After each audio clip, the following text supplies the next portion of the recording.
Hi, everyone, and thank you all for being here today. At this time, I welcome our Master of Ceremonies, Lakisha James. She's a corporate event planner, set designer, mentor, author, and Atlanta chapter leader for World Woman Conference and Awards. Welcome, Lakisha James. Thank you, Gigi. And I'd like to welcome everyone to the global virtual panel of Stillbirth survivors. I am Lakisha James, your Master of Ceremonies for the evening. We have a fantastic event lined up with some amazing moms sharing their story on stillbirth. We also have a word from a father on losing his child to stillbirth. Stillbirth is a topic not spoken about, but tonight we will change that. Tonight's event will consist of a speakers roundtable discussion. On behalf of Regeline Gigi Sabbat and Life Service Center of America, again, we welcome you. I would like to introduce you to our host, Regeline Gigi Sabbat. Gigi is a motivational keynote speaker, 5 times best-selling author, life coach, first-generation Haitian American, the host of Walk With Me podcast on JRQTV, financial expert, and CEO and founder of Life Service Center of America, LLC, which is also endorsed by Les Brown. Ladies and gentlemen, please welcome our host, Regeline Gigi Sabbat. Thank you. Thank you. And now at this time, I welcome our keynote speaker, Lakisha James. And again, she's a corporate event planner, set designer, mentor, author, and Atlanta chapter leader for World Woman Conference and Awards. Welcome, Lakisha James. Thank you. Thank you. Thank you. Thank you. Thank you so much, Regeline, for allowing me to be the keynote speaker and allowing me this platform to share my story. Actually, I've shared my story, a little snippet of it, but tonight I'll go into more detail about it. So my story happens in 2012. I got pregnant, of course. Pregnancy went great. And then, all of a sudden we would say December, I want to say maybe December 23rd, 22nd, I didn't feel my baby move anymore. And usually my baby is very active. She keeps me up at night. She'd be giving me those soccer kicks and all of that. But I didn't feel her move. I was shaking my belly. I would hit it and all that. And she just didn't move. So then, of course, I was taking a bath one night. And of course, my fiance at the time, I said, hey, I felt her move. He was like, well, that's good. And he was like, well, she's probably just wanting to enter the world. And I said, you may be right. And of course, I'm a mother. I've had a baby before and I've never experienced this before. So of course, on December 26th, I had an appointment and I went to my appointment. And, usually they're able to find the heartbeat of my baby. Then they could not. It took them like 10 minutes. Put on a Doppler, they didn't get anything. So me, I'm just waiting, just kind of because I kind of already knew, but waiting. And then of course, the nurse told me, say, hey, I need you to go over to the hospital. And at that time it was Rockdale Hospital. So went over to the hospital, still praying, called my fiance and told him that they'll take me over to the hospital. Well, I need to go to the hospital. They could not find our baby heartbeat. So I went there, the technician came in to do what he do, trying to find the heartbeat. They couldn't find the heartbeat. So then he proceeds to say, so we're going to go out and look at this. And then the doctor will be back in here to let you know what's going on. So at that time, my fiance, he was a truck driver. He was in Alabama. So I'm just praying to God that he be here when, they deliver whatever news they have to deliver to us. So God made a way for him to be there. So the doctor came in and told us that our baby had passed. And at that time, you guys have to forgive me because I'm still healing through this. And at that time, I was like, I know God to bring me all this weight for me to lose my baby. And my faith in God, I wasn't upset, but I knew God had a bigger plan for my baby. So we were there. My baby's dead inside of me. And my fiance was just there, just consulting me. And I didn't want to have her. I wanted her to stay inside of me. And then, of course, I had to have her. They gave me a choice. They said, you can either have her through cesarean or you can have her through vaginal birth. And I just did not want to give birth to her. I just wanted her to be inside of me. So I made a decision to just have a cesarean. I didn't want to take my body through that pain of actually having my baby the natural way. And then, of course, my fiance and I decided not to even spend time with her because I didn't want to see her like that. So then at the last minute, before I went to give birth to her, we decided to spend time with her. So went in, they induced labor and all that. So had a cesarean. And it was like, oh, she's so pretty. She's so pretty. And I couldn't even keep my tears from flowing. And then, of course, the way that my baby died, the umbilical cord was wrapped around her neck. So, of course, they took me into the recovery. I waited for maybe, I want to say we waited about 30 minutes to spend time with her. And she came in. She was just beautiful. She was just at peace. And I just held her, I'm trying to like, are you going to wake up? Just want you to open your eyes, want you to breathe, want you to smile, want you to cry, just want you to do something so I know that you're okay. She didn't do any of that. She was just still. She was just still. And I'm just looking at her. And then I did notice that she had a hat on, of course. I did notice that her left ear was missing, but I didn't care at that point. I just cared that my baby wasn't there. And I spent so much time with her, nurturing her inside of me, growing that bond with her. And she was gone. And at that time, I knew why God took her from me. He took her back from me. And I'm just looking at her. And then, of course, we had to give her back. They took her away from us. And then, of course, they put me on the floor with newborn babies, which was, I think, was very traumatizing to me as a mother that had just lost her child. I had to hear babies crying. I had to walk because I had just had a cesarean. It was very painful for me and my fiance at that time. I couldn't sleep. I couldn't eat. And I just kept crying, still wondering why, God, why you took her away from me. But I left out a part before when I was actually, this is my daughter, I'm sorry. When after I found out that she had passed, I had called my pastor. My pastor was like, I see something great coming from this. And at that time, I didn't want to hear that I had just lost my baby. But at the same time, I didn't blame God because I know God doesn't make any, he doesn't make mistakes. He just doesn't. So they came in, the funeral home came to talk to me. They said, well, since your baby's a newborn, we'll go ahead and cremate her for free. I said, okay, great. And at that time, I'm like, okay, it's just whatever. So I spent a couple of days in the hospital. Me and my fiance went to actually go to the funeral home, and I could not compose myself. I couldn't control myself. And I was asking myself, can I see my baby again? He was like, you probably don't want to see her because she's passed and she just doesn't look the same. But again, I didn't care. My fiance talked me out of wanting to see her. And then, of course, before I was dismissed from the hospital, my fiance went back to our apartment to remove everything because I had to cancel the baby shower. We had already purchased toys for her and everything. And he went home and he forgot one thing. And when I went home, I completely lost it. Completely lost it. And it was just hard. It was just hard. I didn't want to be by myself. I didn't want to stay in the room where we stayed together, me and my baby, where I bonded with her. It was just really hard for me. But I had a supporting family. My fiance, of course, he was there, supported. And today is the very first time that I really went into detail about my stillbirth. I just want you to know it's not your fault. You got to give yourself time to grieve. This year, actually, my daughter will be 10 years old, December 26th. And as you can see, after 10 years of losing my baby, I'm still trying to get through it. It's not easy at all. She's still my baby, and I know she's my guardian angel. And I just want to bring awareness to stillbirths because your voice is your superpower. If you impact one person, you've done your job because it's just like a ripple effect. You impact that person impacts someone else. I just want you to know that there are support groups out here. Everyone that's on this platform tonight has some amazing stories, and some of us will have the same things to say for us as awareness. But all of us have one thing in common where we lost our child, and we're advocating for women that has lost their babies. She's still here. I still celebrate her on her birthday. Her remains sit on my nightstand. I think about the times we shared. I have photos of her. I look at them all the time. It's just a way for me to heal. And the way that I cope is I just give myself time to grieve. As you're saying now, it's been 10 years and I'm still grieving because there's different levels of grieving and different levels of healing.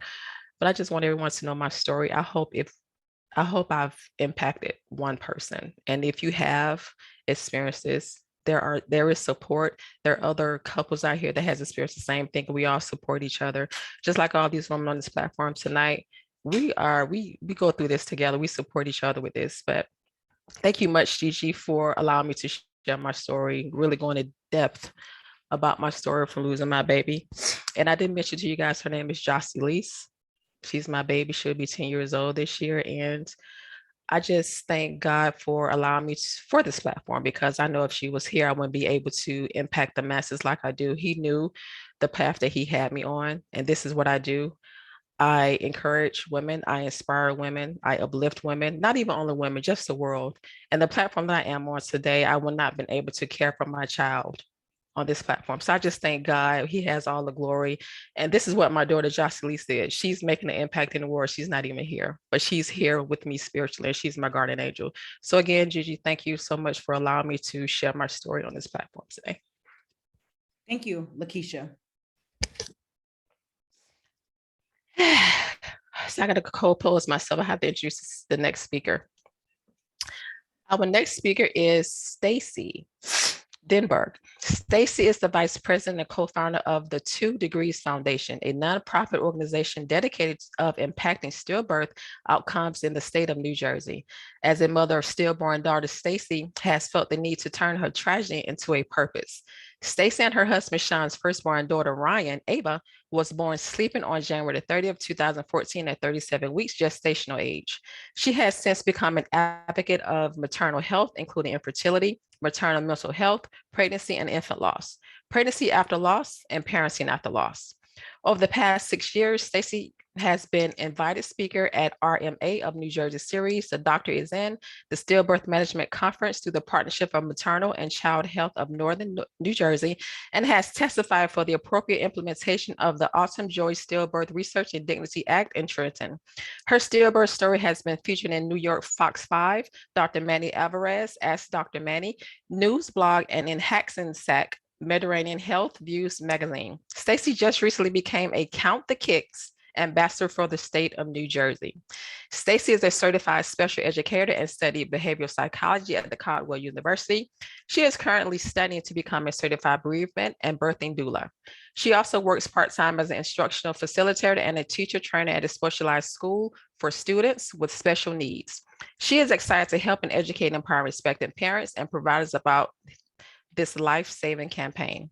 Most importantly, Stacy is a proud mother of 2 beautiful little girls, her rainbows. She currently resides in New Jersey with her family. Ladies and gentlemen, please welcome our next speaker, Stacy Denberg. Hi, everybody. Thank you so much, Lakisha. I appreciate you sharing your story and being so vulnerable. I just want to jump through the computer and give you a big hug. Like Lakisha said, my name is Stacy Denberg, and I am a stillbirth survivor. Let's see where to begin. Pregnancy did not come easy for my husband and I. We struggled with infertility for over 2 years.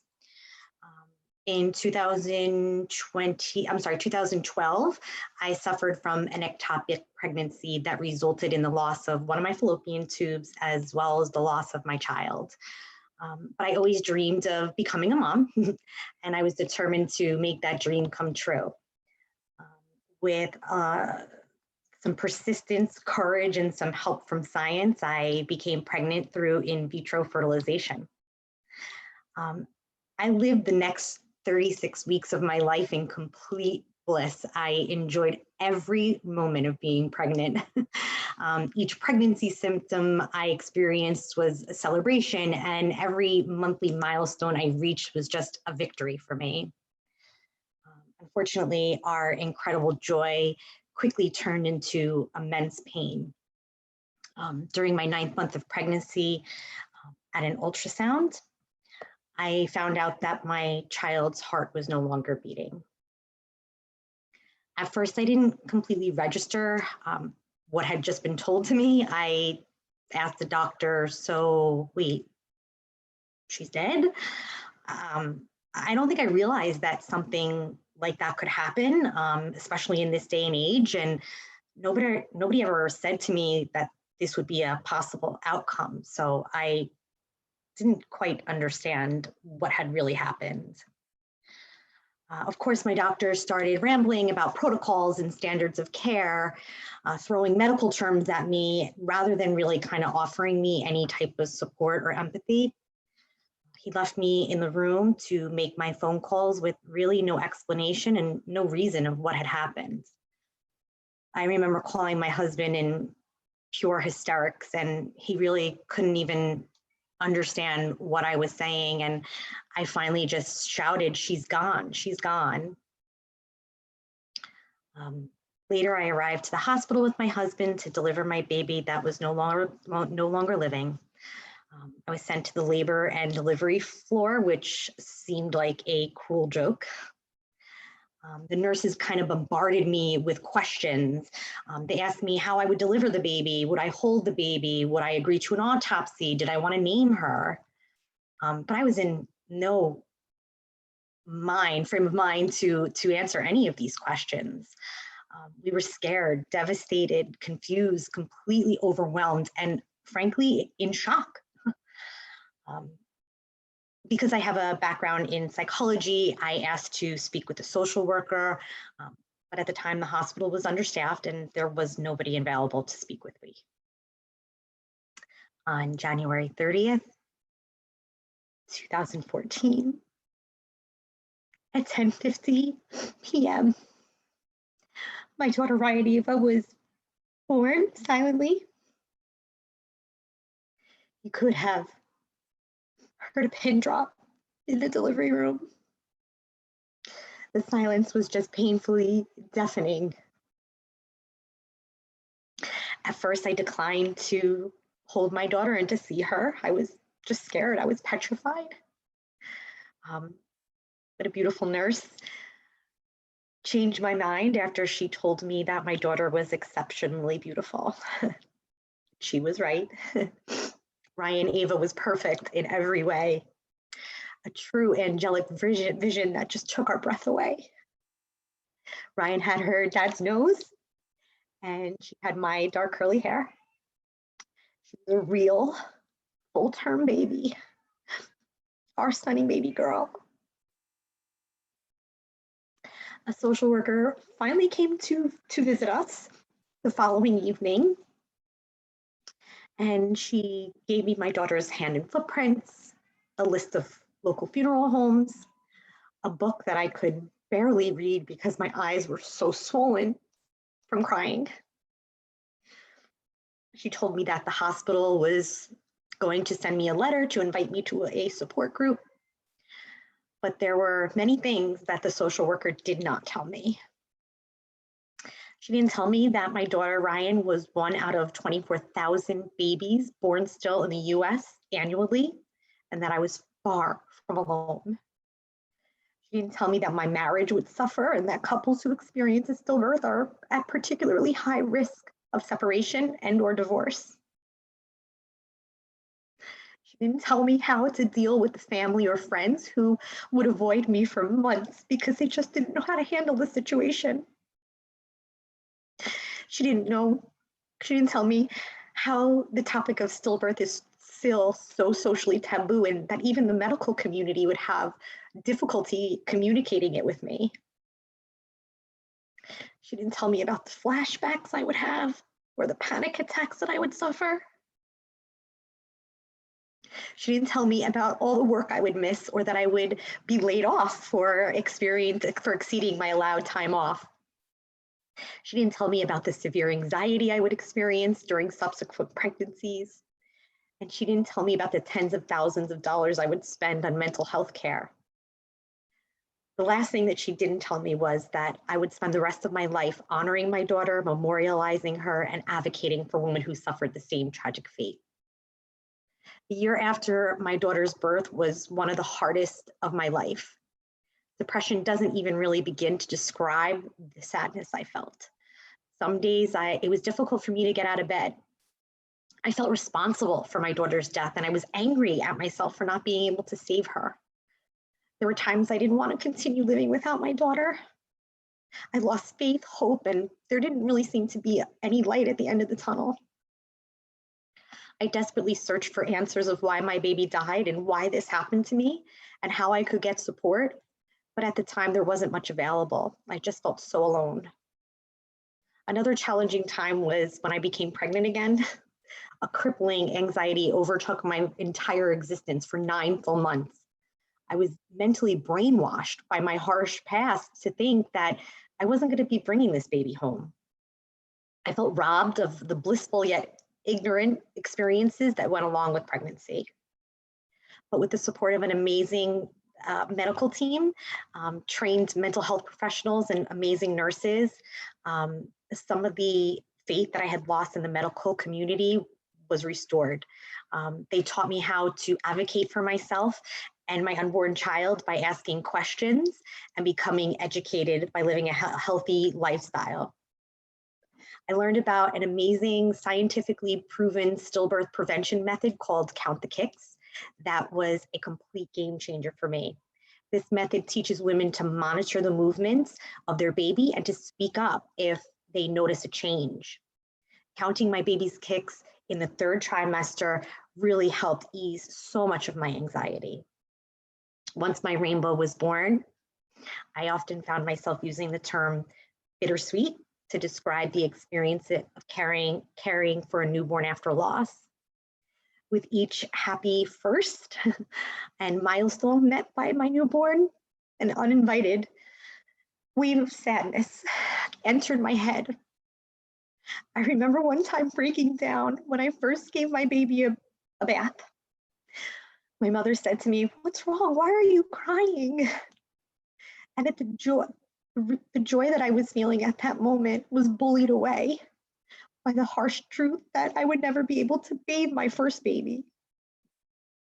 And then I would feel guilty for being sad and for ruining my rainbow's first bath. The trauma of my stillbirth continues to affect me in different ways. Now I am a mother of 2 little girls, ages 4 and 5, and I find challenges and difficulty with leaving my children. I have consistent catastrophic thoughts that the worst is going to happen. I'm overprotective, I'm a bit controlling, and I always feel guilty for viewing my family as incomplete, like a broken puzzle. Sometimes I feel like I have to act like a normal mom, someone who hasn't experienced the trauma of loss. And it can be truly exhausting. There are days when I don't want to go to work, and it's hard to be a good wife and to be a good mother. Suffering a stillbirth is truly a lifelong journey. Our grief never goes away. It's something that is always there. We learn to manage the sadness and find ways to build an alternate life.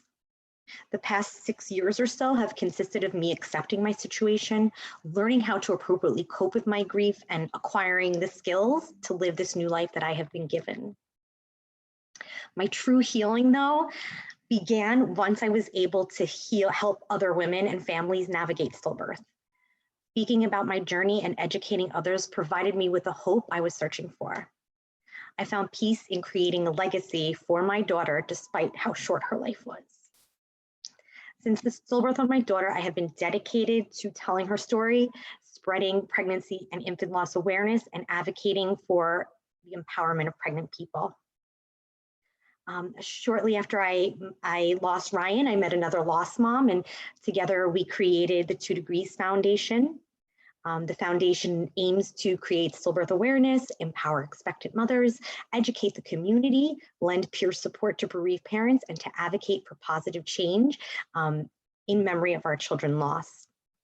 Like Lakisha said, I recently became a Count the Kicks ambassador for the state of New Jersey. I was so impressed with the amazing work that this foundation was doing that I just had to become a part of it and to help them save babies' lives, because that's what they do. They help save babies' lives. Thankfully, a lot has changed in the stillbirth community compared to 8 years ago. There are far more support options, awareness, public attention, and advocacy groups that work towards the positive changes that impact stillbirth outcomes. But there is still so much more to be done. I'm just going to give you some facts because I think education is super important, and knowledge is going to be the thing that helps us get through this. Stillbirth continues to be one of the most understudied and underfunded maternal health issues in the US. Approximately 65 babies die each day. It remains the #1 cause of fetal and infant death. The annual number far exceeds the number of deaths among children ages 0 to 14 from preterm birth, SIDS, accidents, guns, fires, and the flu combined. Yet, as a nation, we continue to discuss and campaign for safety and prevention measures of these other causes and ignore the topic of stillbirth. Stillbirth rates have risen over the past few years and continue to rise with the onset of COVID-19. This is why the individuals here today advocate for positive change and awareness. Rhyan matters. Our babies matter. And stillbirth prevention matters. Both the 2 Degrees Foundation and Count the Kicks is supporting a national stillbirth improvement legislation called the SHINE Act that would better help understand why stillbirths occur and how to prevent them. This bipartisan bill would provide enhanced data collection measures as well as fund research and education opportunities. At times, it's hard to think that if I knew the things that I know now about empowerment and advocacy, that maybe I would have been able to save my daughter. A whirlwind of what ifs haunt me each and every day. But I have chosen to focus this life-altering grief into a lifelong mission of hope. Thank you again for this wonderful opportunity. I hope that I've provided you with some new knowledge and insight. And please feel free to reach out with me with any questions, concerns, or comments. I'd love to be a support to anyone in any way that I can. Thank you. Thank you, Stacey. Thank you, Stacey. I support you. You know that. Our next speaker is Vick. Vick is the co-director of Awareness for Push for Empowered Pregnancy and a mother of 3, always missing one, whose traumatic experience with 2 miscarriages and her middle son, Owen, unexpected stillbirth in 2015, have called her to join the fight to end preventable stillbirths. As a UCLA psychology major with experience in television production, Anna enjoys leading discussion rooms on Clubhouse and Empowered Pregnancy Club that she founded for Push to connect with the lost families, expectant parents, and medical providers. She has joined the community of vocal lost parents on IG as Still My Son, where she helps break the stigma of silence surrounding loss and interviews other bereaved parents about their experience. By amplifying the stillbirth crisis, which can happen to anyone, she hopes to create an urgent outcry for improved standards for care for everyone. She promotes change through legislative experts, including stillbirth tax credits and proposal of bills targeting stillbirth prevention and bereavement care. She is relentless in her determination to end stillbirth and improve maternity care because of the rampant number of families, like her own, that continues to be wrecked by the failure of our medical system. Though our country has a long way to go developing protocols to prevent stillbirth, it's critical that we are not silent or remain still on this issue. Ladies and gentlemen, please welcome our next speaker, Vick. Thank you so much. As she mentioned, my name's Vick. I am the mother of 3. I always mention that. I think that's something that people wonder about when you lose a child, if you stop counting them and if you should even mention them. And of course, I'm here to tell you, you should. My son, my middle son, Owen Nathaniel Vick, is always going to be my son. And that's actually why my account is called Still My Son. I make it a point to bring him up any way I can. And lately, I've had the privilege of doing so as an advocate for change for stillbirth prevention.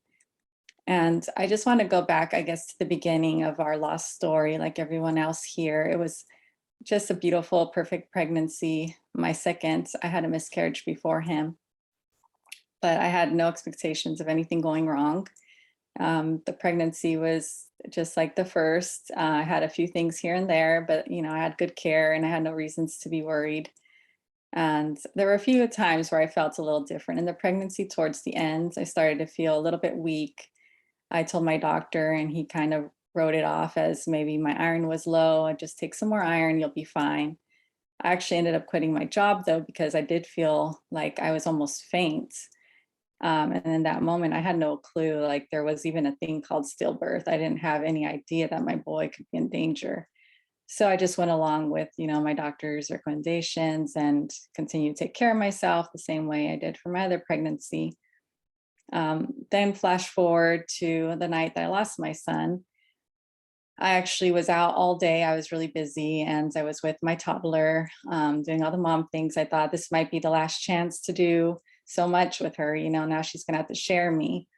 So I went everywhere from morning library to buying things for her. We went to eat out. We went to her dance class, so I really didn't sit down. And my son was always very active. I didn't worry about kick counting. It was something that wasn't really mentioned to me as a low risk mother, but also something that I didn't think I needed because he was so active. He would get 10 kicks in like a minute, not even, And so that was back then the information that I had. Now I know that it doesn't matter 10 kicks. It's like, what's your baby's average? What's their normal? If I had realized that, I would have probably seen something changing days prior, possibly. But I did when I get home from doing all the things I did. It was really late at night. I laid down and I realized he wasn't moving very much at all. And by then it was probably almost 11 p.m. So I started to think, well, maybe he's asleep. And so I just sat there trying to count kicks, trying to move him, and I just didn't get anything. And by then my mother's intuition just like freaked out on me, and I was like, oh my gosh, what's going on here? And I called the ER and they said, just eat a little something, maybe do another kick counts for like another 2 hours and come in if you still feel like something's wrong. And so I did that. And, I didn't do the full time. Actually, I just ate some deli turkey. I was like, there's no way I'm going to, eat a meal here. I'm freaking out. So I just did a few more kick counts and I was like, no, there really isn't any movements. So I went to get changed and my husband was asleep already. He was laying down and he's like, what's going on? And I'm like, no, I don't know, something's wrong. And he put his hand on my belly. He says, no, I feel him. There he is. He usually moved more for him anyway when he heard his dad's voice. And he's like, no, I still don't feel good, honey. I can't sleep like this. I'm just going to go to the ER and just make sure. So I get there and I went by myself thinking I'm just going to do a quick check, go back home. And I'm crying by then, because I just felt like something is so different. And then they were like, well, let's get you on the monitor. They took some time to do all these things and check me in. And then they did get the monitor on and I heard the heartbeat. I had my husband on speaker and we both were like, oh, thank God, I was just overreacting. He was sleeping, No, I didn't know at that moment that it was very low. They actually didn't tell me. So they had some come and do an ultrasound. And then that's another time where they didn't communicate anything. And I'm thinking like, this woman's really quiet. So I asked her, is it still a boy? Just kind of joking with her. And she's like, that's not what I look at when I'm doing these ones. And I was like, okay. And she continued doing her thing. And then next thing you know, a doctor comes on-call doctor arrives and asked about the heart rate again. And they told him the number and they just dragged me into surgery. So my son was only 31 weeks and 2 days, basically almost 30 or 5 days. So almost 32 weeks. So my thought was just, oh no, like he's too young. He's going to be a preemie. What are you guys doing? Don't pull him out. He's not ready yet. And they're like, no, this is his best chance of survival. We have to. So I'm freaking out. My husband wasn't there. I called on speaker again and I said, they're pulling me into surgery. He's like, don't worry, honey, I'll be there as soon as I can. He got a friend to watch our daughter and just like ran over there. But they were putting me under as well. I didn't know that was going to happen. And they started putting the mask and I was like, what in the world are you doing to me? I just panicked. I thought I'm going to die here. They're just going to cut me open and take my baby out. Like there was just no communication of what in the world was happening. So I was so afraid and I just started praying and, asked God to please protect me. I still have a husband and a daughter. And I asked, to protect my son. And I was actually going to say his name, which we had thought was Jackson at the time, but I heard a name actually spoken to me. It was Owen Nathaniel. And that was one of our original names. So when I woke up again, it was black, I'm coming out of anesthesia and my husband was there very quiet. And I was like, something went wrong here. I just had no clue. And the doctor stepped in and told me your son has died.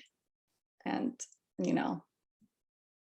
I screamed like a wounded animal, like I've never heard the voice that came out of me, I couldn't believe it. And my husband, he had to go through it all over again because he got there when they were resuscitating. So that's a part that I know will be spoken about today, the grief of a father. And he had to walk in to see them call the time of death of his son. And then me laying there cut open, like both of us slept here dead. So my husband has severe PTSD from this whole experience, and he'll never recover because that was something none of us expected. So from that day on, it's just a moment of dealing with the grief and feeling of lack of control. You always think everything's going to be fine, and we do the right things, and we ate the right things, and I'm a good mother and a good wife. And it just was like my whole world was demolished. And I had severe depression for over a year. I couldn't leave my room very much. I know I did because I have pictures of it, but I was dead inside. But I had a daughter still to raise, so I did as much as I could with her. And she helped me out of it quite a bit as well. And from there, I haven't spoken about this a lot, so sorry, it's hard. But it's hard to find a reason and why did this happen to us. And I remember I cried a lot and I prayed to God a lot. And I said, if you let this happen to me, let it be for a reason. You use me for something. There has to be a reason you took my boy. And so that's why I agree with Lakisha, like our voice is important and we have to speak up for other mothers and other families, because as was mentioned also by Stacy, a lot of these are preventable. And at the time I didn't know the cause of my son's death. So I lived with guilt for very many years. It's been 6 years, and now finally I know the real reason from additional research that's available. But at the time I was just told, sometimes healthy babies just die. Like, well, how could that happen? And so then it lands on the mother's shoulders to just feel like you screwed something up. It was your fault, and it's not your fault. And so I feel like when I speak about Owen and what I've been through and, the preventions that we know of now, hopefully, first of all, will help prevent this from happening, because like Count the Kicks and all these great organizations have ways for you to be more aware and speak up to your provider and make sure your babies are cared for. But if it does happen to you, I don't want anyone to live with the guilt that I did for so long and to be silenced by it, because it's not fair for us. It wasn't our fault.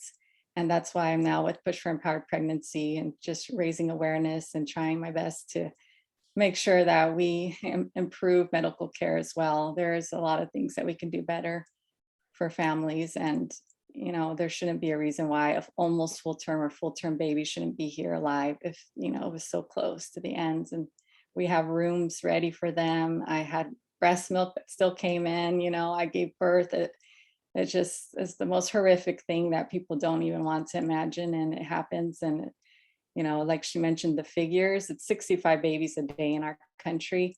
My son was one of those. And I can picture that 65 families tonight going home without their child, and it's not okay. So I use my voice for my son, but also for everybody else who, is after us. And I thank you for this panel. I don't know if I'm at my time. I could say a lot more, but we'll wait for the end. Thank you, Anna. Now, normally I don't speak much after a speaker has spoken, but God's putting it on my heart to ask you, because I do see a teddy bear in your hand there. Can you tell us, is that teddy bear a part of your healing? He's new, actually. And yes, his role is that he actually weighs the same as Owen did when he was born, and he's the same length. This was actually gifted to me by a really awesome new company, Original Mama Bear, and I've given one away as well. But I think a lot of families like them. I use it for photographs and things like that, but I actually like them for these kind of things too. So thank you for mentioning. I just want people to know, these are real full-term babies. Like, I know we had discussion about what stillbirth even was. And, some people would be surprised to know these babies are not like, early stage, and a lot of them can survive. There's a lot of reasons why it's happening, like with placentas and cords and things that we can take a better look at in the final stages. Thank you, Anna. Thank you, Anna. I support you. Thank you for sharing your story. Our next speaker, we have a wife and husband duo, husband and wife. Kimberly and her husband, Randy Rootley. Randy is a Canadian dad of 2 girls, one in heaven. He lost his second born daughter to stillbirth in June 2020, and since then has realized a gap in support for grieving dads. He is eager to spread the message of what it's like as a grieving dad and how we can support them when they need it most. Kim is a mom of two girls, one in heaven. Her oldest is 4 years old, and River Joy would have been 18 months old as she was born still at 34 weeks pregnant in June of 2020. Kim is married to her husband, Randy, for almost 7 years. We're together with their daughter. They live in Toronto, Canada. Kim is passionate about stillbirth advocacy and supporting others through their grief with her social media platform, Instagram. Her goal is to help other mamas know they aren't alone in their grief and also help to prevent stillbirth from happening by educating others. Ladies and gentlemen, please welcome the wife and husband duo, Kimberly and Ryan Rutley. Thank you so much, Lakisha and Gigi, just for this opportunity to share about our babies. I just want to take you through my journey of stillbirth and the experience for us, almost as if you were there. So yeah, I was going into my 34-week appointment at my midwife office. I had a healthy, normal pregnancy leading up to this. I was feeling good. I go in, the midwife, she's looking for I have my whole appointment, and then she gets out the Doppler to look for the heartbeat, and she's taking a really long time to find the heartbeat. And I'm getting annoyed at this point. I'm like, hurry up, lady, like you're making me nervous here. She still couldn't find it. And then she brings in another midwife to help her. My heart is racing at this point. A couple of times they thought that they did find the heartbeat of our baby, and they were mistaking it with mine. And there was a lot of confusion. They were not confirming it, just leaving me with, is my baby dead or alive? They couldn't tell me. And what they told me to do on that Tuesday morning was to drive almost an hour away to the hospital, because this was at the midwife clinic. And she said, go now to the hospital. I had never been to this hospital before. I'm freaking out, not knowing what was really happening. But of course, you're thinking the worst. And I immediately called my husband in the parking lot, breaking down. And I came home right away to him. And luckily, we drove our almost 3-year-old at the time to his mom's house, who happened to be home. And we drove there together. And I remember they kept asking me, when's the last time you felt her move? And I didn't know, like, I couldn't remember. It was like I was in shock, and my brain was just going crazy. And on the way there to that almost an hour-long drive, I didn't feel her move once. And I turned to my husband and I said, this could be the worst day of our lives. And we drove there in silence. And of course, it being the pandemic, June of 2020, it was lockdown. He had to wait in the car while I went up to confirm what was happening. And so I get up there, and the nurse or the midwife, she knew why I was there. She puts the Doppler on and all that. And the first things out of her mouth is, that right there is baby. And I let out this huge sigh of relief, like, thank God this was all a mistake. And not even 2 seconds after that, she said, oh, hang on a second, that might be your heartbeat. And again, like, back to the panic and not knowing, just so confused what was going on. And they call in the OB, he brings in the bedside ultrasound, in complete silence. He's searching for the heartbeat. And the midwife who was there, she said, is your husband in the car? And I said, yes. And she said, why don't you call him to come up now? And that's when I knew. And so the OB just looked, and he looked at me and he said, I'm so sorry, but I can't find a heartbeat. And I just remember, like, not knowing how to feel, because I was so in shock. Like, I was 34 weeks pregnant. Everything was normal. Everything was fine. And my husband walked in about 2 minutes later to me screaming that she was gone. And they gave us some time. And then, half an hour later, the OB comes back in, and we have to make a decision now.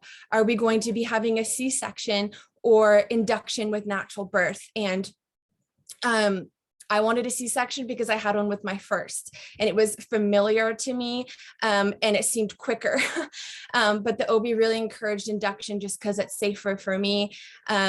And so we went with induction. And so they induced me. I went home. I packed her hospital bag, my robe, her little hat, her little blanket. And when we get back to the hospital, of course, I've got my pillow, I've got my big 34-week pregnant belly, and the receptionists are, oh, it's baby time, congratulations. And, you know, they didn't know that I was there to give birth to my dead baby. And of course, I didn't have the strength to tell them. But I go on up and, you know, into the labor and delivery room. And the first thing I hear is a newborn cry when I walked onto that floor. And I was so afraid for that silence that I was going to feel. Like, I knew that I was not going to be hearing those newborn cries for my baby this time. And that it was going to be silent in that delivery room. And that silence absolutely petrified me. I was so scared for it. And of course, you know, I'm in labor the whole day, the whole night. Finally, the next morning, I'm ready to push. And I just remember I was so excited to meet her all throughout this, you know, 24-hour labor with my dead baby, you know, knowing the outcome and that there was nothing I could do to change it, but also feeling a little bit hopeful at the same time for some weird reason, but also so excited to meet her. She was my baby and I finally was going to get to meet her. And so when I was pushing, you know, and I felt her leave my body, it was a moment that I don't know if I'll ever be able to fully accurately describe. I heard her limbs hit the table beneath me, the silence in that room. I felt like my body was an empty tomb, like the closest to death that I have ever experienced, because we're giving birth to death. You know, and I was so afraid to hold her. And like Anna was saying too, like the sounds that left my body in those moments of her leaving me was like, yeah, not even human, just cries from deep within. I've never heard sounds like that ever come out of my mouth. And, you know, they wrapped her up, they stitched me up, they wrapped her up, put her little hat on. And I was so afraid to see her and look at her because I had never seen a dead baby before. I'd never held a dead baby before. And I was absolutely terrified for what she was going to look like. 20 minutes later, they placed her in my arms. And I remember just feeling so overcome with love for her. I loved her the same as my living daughter. Like, there was no difference at all. And that was something I never really thought of until I held her for the first time, was how much I loved this little girl. And yeah, after that, you know, we got to hold her for as long as we wanted. And I think we were there for at least 6 hours. And after they're born, deceased, they start to deteriorate very quickly, and she started to change. And I remember sitting there and holding her and just having this moment of like, she's not here. Like, yes, I got to hold her and love her and have that moment of love for her. But she's in heaven, and she's been in heaven for maybe a couple days already. She's with the Lord. And I just remember like looking at my husband, and I said, we have to go now. We need to go. It's time to go. And so we said our final goodbyes, and we just had to hand our baby to that nurse who rocked her and cradled her and was so amazing with her. And then we had to go home. And that drive home was the longest hour drive ever. But I remember all I wanted to do was go and see our almost 3-year-old. She was a month away from being 3. I just wanted to hold her and love her. And, you know, grief, I always feel, is like, it feels like love with nowhere to go. And so all I wanted to do was to hold my 3-year-old. And so that's what we did. And then the next day we told her that, you know, we had to tell her, right? She was expecting a baby sister, and she was so excited. And I remember just getting on the floor with her the next day, tears just rolling down my cheeks, and trying to explain to a 2 almost 3-year-old that her baby sister is not going to be coming home to live with us anymore. And that her baby sister is in heaven now. And of course, she doesn't really understand all of it, but she knew that mommy and daddy were sad. And I'll never forget, she put her two hands on my cheeks and she just wiped away my tears with her little thumbs. And she just looked into my eyes. And it was the most beautiful moment. Like, it was so sad, but it was so beautiful. And I'll never forget how gentle she was in that moment. And just realizing how much infant loss, stillbirth, it doesn't just affect the mom. It affects the whole family. You know, the mom, I carried her, of course, for those 34 weeks and had the most connection with her. But stillbirth is a whole family loss, you know, and then walking through that parenting with her, and she's 4 now, and talking about her all the time and processing that with her, and all of that. Let me just see if I had anything else I wanted to say. Yeah. Okay. So the last thing I wanted to say was that, I remember, I think Anna was talking about the guilt and feeling like it was your fault, for the loss, because of course, many of us are not given answers right away. And I remember a couple days after our loss, I was laying in bed and I started thinking of all the reasons that it could be. And I went into a complete and utter panic attack. I was screaming on my bedroom floor, like at the top of my lungs. And all I can describe it as, is it felt like the pit of hell. It felt like the absence of hope in that moment. And I remember just like praying, like, Jesus, where are you? Where are you? And he slowly started to show up, and I started to feel that peace around me again. And I remember after I kind of, you know, felt the peace after that, just feeling like I never want to feel like that again. Like, I need to, I just started to immerse myself in, you know, healing and talking about it and processing it and counseling and group counseling, anything that I could do. You know, I was connecting with other lost moms. I started my Instagram platform to start, you know, helping other lost moms feel less alone in their grief, because that's how I felt. You truly feel like you're the only one in the world who's gone through this. And so I created my Instagram platform for that reason, to connect with other moms like that, and, you know, just to let them know that it wasn't their fault, and that they're not alone in their pain. And so I know my husband wanted to share a little bit, because as I've seen as well, and I'm sure all of you ladies have, that dads often get overlooked in grief. And then, you know, the moms get all of the presents and all the, you know, engraved necklaces and all of that. So yeah, I wanted to give him an opportunity to share as well. Yeah, so this is my first time ever talking about this publicly. Even to my family members, like, this is the first time I've ever kind of shared my perspective. So I'm honored that I get to have a platform to say that and share my heart. And like Kim said, yeah, it was really, really tough, and everything that she was describing, yeah, I felt so strongly. And I think the biggest part with, yeah, I didn't get to carry her, but the biggest part that affected me the most was that I was grieving the memories that I won't have with her.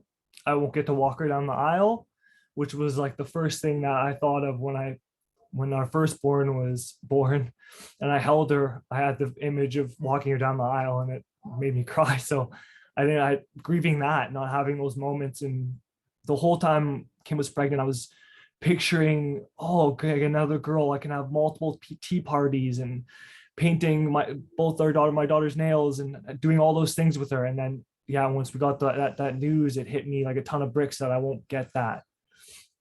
And like Kim kind of touched on, yeah, the husbands and dads get really overlooked with this topic, and I didn't really notice it.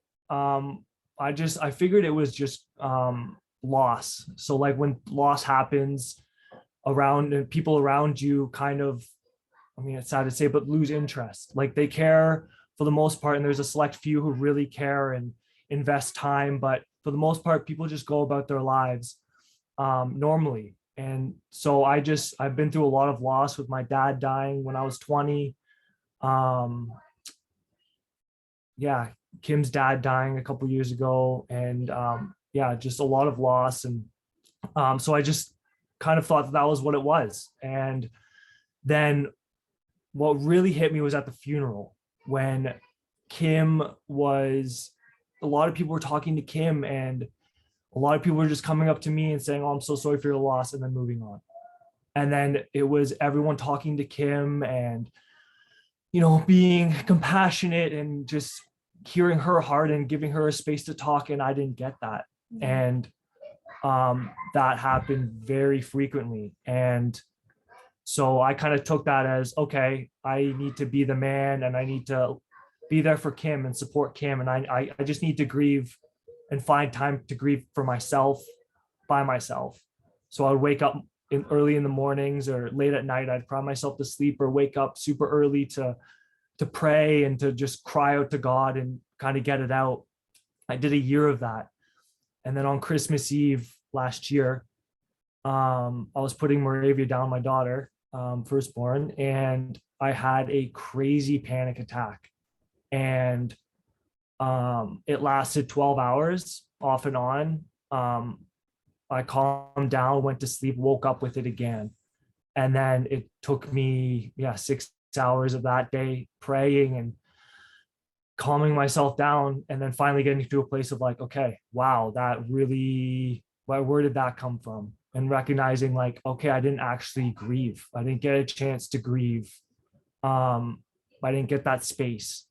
So, and with that, I've developed like IBS because of all that anxiety. I've had this past year, I've finally gotten to a place where I'm healthy. I've had health issues up and down, and and just fear over my health and with my daughter as well. Like I was a lot more like, oh, she has a runny nose. Oh, is something going to happen? And just really paranoid. And no one understood that, because as a man, you can't show that. You have to be strong. You have to be supportive. Can't show weakness, I guess. And that's just the culture we live in. And I don't identify as that. I'm very vulnerable, and I can be. I don't mind that at all. But I found myself identifying with that and walking in that. And then, it took me a year to be like, I'm done with that, and starting my walk with healing and with the Lord, and recognizing like, okay, it's okay that I have fear, and it's okay that I'm going through this, and like I'm a person just as my wife is a person. And it's different, but it's still lost, and it's still my daughter. So I'm just honored that I can just share this. And for all the dads that may be listening or watching or whatever, like, you're not alone. I know it may feel like it, but your strength is in your vulnerability and being real. And if you need to share that and any way you feel, do that. Dads grieve too. Yeah. Thank you. Thank you. Thank you, Randy and Kim. Thank you, guys. Father and mother, do I love it. Thank you for sharing how you felt, because like you said, they really don't know how the dads grieve when they lose their child. So thank you so much for being vulnerable. Randy, and thank you so much, sister. I definitely support you. Our next speaker is Carina Cortez. Did I pronounce your name correctly, your last name? Okay. Cortez. Okay. Mommy to son Trevor Raphael, whom was stillborn. As a grieving mom, finding out the cause of death of her son was devastating. After sending his placenta pathology to, and Dr. Harvey Kilman from Yale University, who determined it was from a placenta abruption due to a 16 percentile small placenta.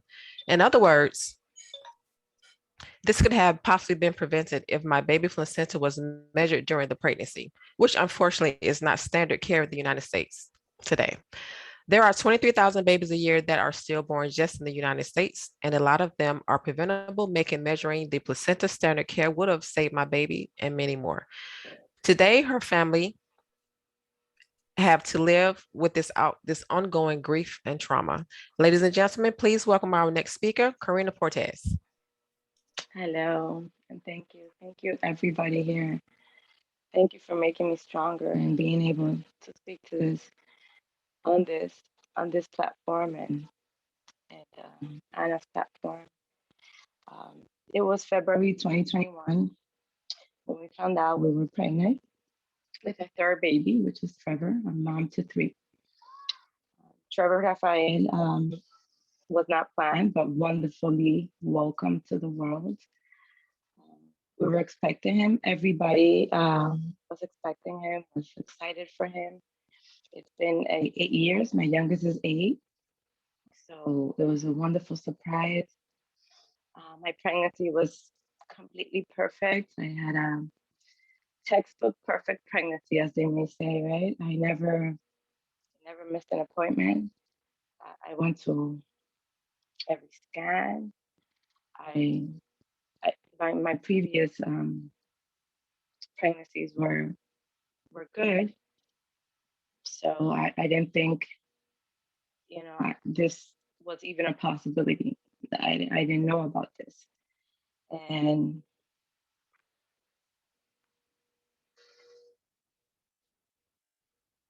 am I here?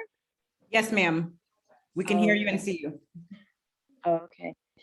So everything was perfect, and this was just last year when we find out. And again, I want to thank the platforms, Anna, and everybody.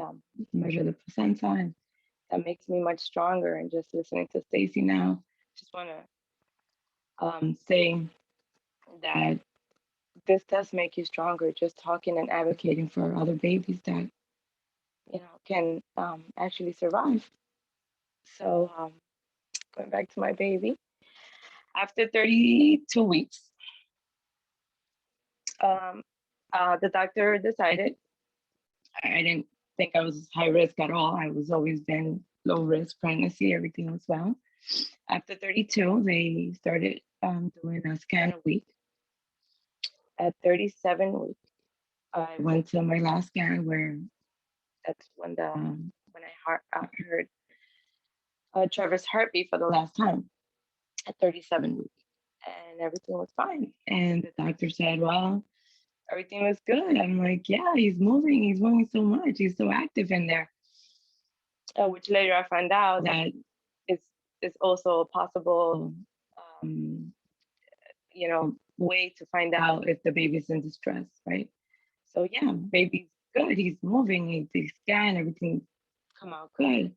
There at that appointment, the doctor looks at me and says, "Well, you are at risk of stillbirth." I really, and I turned around as I was leaving the doctor's office, and I looked back and I said, "What is that?" And or I said, "Excuse me," and he said, "Yeah, but you shouldn't worry about it." Okay, so the doctor said I shouldn't worry about it, so why should I, right? The doctor's right. He knows better than I do, right? So baby was perfect that week. Every Thursday, that was a Monday. Every Thursday, I would turn a new week. So on August 23rd, August 26th, I turned 38 weeks. That was a Thursday. On Friday, I was laying down and I felt this sharp pain in my lower abdominal where I didn't think anything, but maybe, I'm going into labor. I'm excited, I'm going into labor maybe. So I tell Diego, we're going into labor. I think it's almost time. But it was this big pain that just, it lasted probably like 30 seconds or 40 seconds, really sharp pain. And then it went away and I felt nothing else. That was a Friday. That Saturday, the 28th, I didn't feel the baby moving that much. And I didn't think nothing of it. We were having dinner. I had an ice cream and I said, maybe the baby's gonna start moving after the ice cream. Even my daughter, which was expecting her baby brother so much. Like she was the one that organizes this nursery. She was counting every week, every time I turned a new week. So yeah, I ate the ice cream and no movement.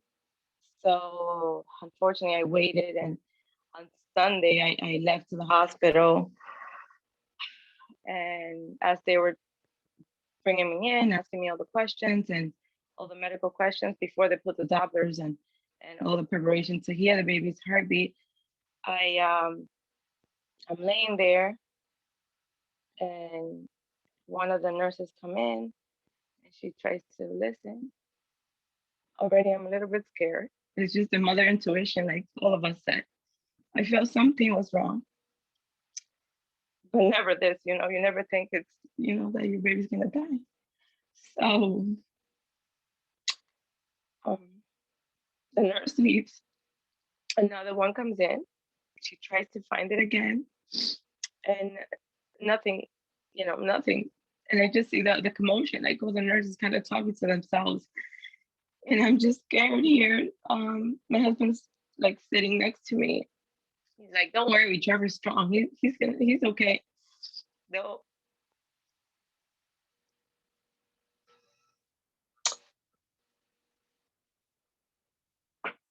I'm sorry. So they're gonna hear his heartbeat. But unfortunately, after the scan, they didn't. They didn't hear his heartbeat. And at that point, the doctor, actually, the doctor didn't even walk in. He called, the phone rang, and I answered, and he's like, "I'm sorry, we don't have a heartbeat."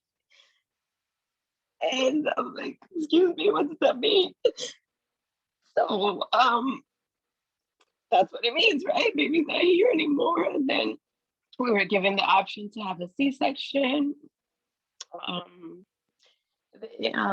I decided, we both decided that was better since I had my previous pregnancies, a normal vaginal. I got induced and I delivered my baby. At first, I didn't want to carry my baby. I didn't even want to see him. To be honest, I didn't want to see my baby, and I just wanted to be blacked out. I just put medication. I don't want to be here. I don't want to feel that I'm here. And so my husband was so amazing. He carried the baby. He showered the baby. He bathed the baby. He dressed him. And after he did that, he said, I think you should carry him. And he brought him to me, and I got to carry my 7 pounds, 4 ounces baby. On August 30th, I delivered him. And and everybody comes into the room, and like we heard previously, they're asking about funeral arrangements, and they're asking you about naming the baby or not, or I just didn't even know, naively ignorant. I didn't know this was a possibility at all, and it really came into a surprise. It was,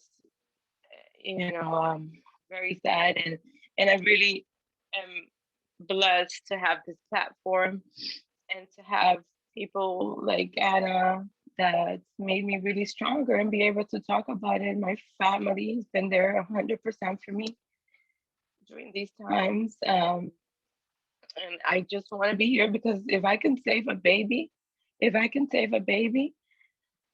that's that means the world to me, and that means the world to me. And maybe there's a purpose for everything in life. Like my mom always tells me, and my family members and my loved ones, they always say, there's a reason for things happening, and we don't know the future. The future is now. And listening to other speakers that have been in this situation longer, it's so similar to what I'm going through right now. And I practically just started. My baby he just turned 4 months in December. He would have. And I want to be here, and I want to be the voice to anybody that I can, possibly tell them, listen to your intuition, talk to the doctor, ask him questions, don't be quiet. Download the Count the Kicks. I didn't even know that. I didn't know about the Count the Kicks, which the guilt consumes me every day because maybe I should have known this, and measuring the placenta is so important. and this is what makes me stronger every day, being able to possibly save a baby's life, and if that's what it takes, this is the way I'm gonna grieve, and the way I'm gonna spread the word, and as much as I can. I haven't started anything on my own because I'm here with everybody that has already started something, like Anna, Push Pregnancy, everybody, like everybody that I know, and if I can reach anybody that is pregnant, that I can prevent this horrific incident for the entire family, like Kimberly says, is everybody, my daughter, my son. Everybody was expecting baby Trevor to be here with us today. And this is just unheard, something that I cannot even, still today, I sit here and I'm a little bit in denial. As crazy as it might sound, but yeah. And again, I really thank social media, right, for the good that has provided me in this horrific situation and in my grieving process. And I also want to share that, Anna, thank you. Thank you again. And I always saw Anna with the teddy bear, and I was wondering what it was. And I just started doing a little research, and we ordered the same teddy bear, which is, I didn't know they would do the same weight, the same length. And it's amazing. When we received it, we just got it 2 days ago, and it's like, I don't know if you can see it there, and it's like big baby, I don't know how much you can see there, but it really helps. My daughter fights to sleep with him. She wants to sleep with him, and it feels, our empty arms are aching for Trevor, and having the bear is kind of, and doing this and talking about it, and spreading the word, and trying to educate people on, listen to your intuition, go to the hospital, scream to the OBGYN if you feel anything that you feel different, just say it. Because at one point I did feel a little bit different, but I didn't trust my intuition. I didn't. And measuring the placenta is such a big deal that, it's not standard care in the US right now. And we believe that it could have possibly saved my baby's life. And that's even more guilt to live with, right? So I really, really thank you, everybody. Thank you, Gigi, for having this platform, and everybody here for sharing your story and making me stronger, because it is an ongoing thing every day. It's just, as my family members always tell me, just one day at a time. And that's exactly what I'm living, one day at a time. Thank you. Amen. Thank you, Carina. Thank you, Carina. You're wonderful. You're awesome, Thank you. girl. We support you. Thank you. Thank you so much for sharing your story. You're so new. We definitely thank you for being vulnerable to share your story. This is still new. Our next speaker, Camila Castor, is a mommy of 2, wife, salon owner, and after her life-changing experience of being a surrogate and having a stillbirth, she co-founded a nonprofit organization, London is the Reason, and is a change maker for Push for Empowered Pregnancy. Originally from Ecuador, South America, Camila moved to Texas when she was 9 years old. From a young age, she was always creative, strong-willed, and independent. Camila has always loved educating others and encouraging them for better. After high school, she became a cosmetologist who worked hard to open her own business and has owned her own salon for 13 years. Also managed to earn her cosmetology instructor's license so she can pursue her dream of education, and is a substitute at the Cosmetology Institution. After establishing a family and having 2 children of her own, Camila wanted to continue to help others. She became a surrogate mother and was ecstatic about being able to give someone the miracle of being parents who otherwise wouldn't be able to do so. At the end of her surrogacy journey, the baby Camila had been carrying was stillborn at 39 weeks. This was a life-altering experience who was tough and traumatic for everyone involved. Camila preserved and felt her true mission was to help others in another way that what she was planned. She's now co-founder of nonprofit organization London is the Reason to support surrogates and their intended parents through infant loss. Camila is also one of the newest change makers for Push for Empowered Pregnancy and is fighting every single day to end preventable stillbirth. As a maternal health advocate who is pushing her advocacy to end preventable stillbirth, Camila hosts support groups in English and Spanish to educate and offer support to any parent who has experienced a stillbirth. Camila believes when you use your grief and turn it to love, it is a very powerful tool, and united we can use to create the change we deserve. Ladies and gentlemen, please welcome our last speaker, Camila Castor. Hi, Lakisha. Thank you. And thank you, Gigi, so much for having me here. It's an honor to be able to join all these other ladies and be able to tell my story and advocate for stillbirth as well. So my story is a little bit unique than everybody else's. I have 2 children here on earth of my own. And right before this crazy pandemic started, me and my husband decided that we were going to go through a surrogacy journey. For those of those who don't know, surrogacy a lot of times has to do with infertility. So I was just a carrier. This wasn't my baby. It was the baby of a wonderful couple that I got to meet through this whole journey, and I'm still very close with. So right before the pandemic, I decided to be a surrogate. You go through the IVF process, also with the in vitro fertilization. Everything went perfect. I took hormones and did medical testing, saw high-risk doctors for about 8 months, and everything was great. They call it the transfer. So when they put the embryo in my uterus, it's called a transfer, and everything went great. I had a positive pregnancy test within 4 days. I got cleared from the hormones. My body accepted the pregnancy as my own. It was also a textbook pregnancy, like a lot of these ladies have said. I was going to a lot of extra doctor's appointments as well, since my situation of being a surrogate. And I was very naive. You know, I had 2 perfect pregnancies with my children. And I never thought that this would be a world that I entered in. Accepting the surrogacy, you know, explaining that to my family, clients, my kids, was already a lot. It was something that we were learning how to navigate in a new world that we kind of joined in. But the stillbirth world is something I definitely never thought. Nobody ever, you know, educated me on how important it is to count the kicks, to know your baby 100%. To be an advocate for yourself and then scream to your medical providers when something isn't wrong, is wrong, or you feel something is wrong. It's with that being said, it's also very important to not blame yourself. I think as a mom, as a woman carrying a child, I think it's very important to not blame yourself, because you learn things after your loss, and you learn that maybe your pregnancy, like mine, your loss could have been prevented. It's very important not to blame yourself. I think that was really hard. So around 38 weeks, I did start feeling off.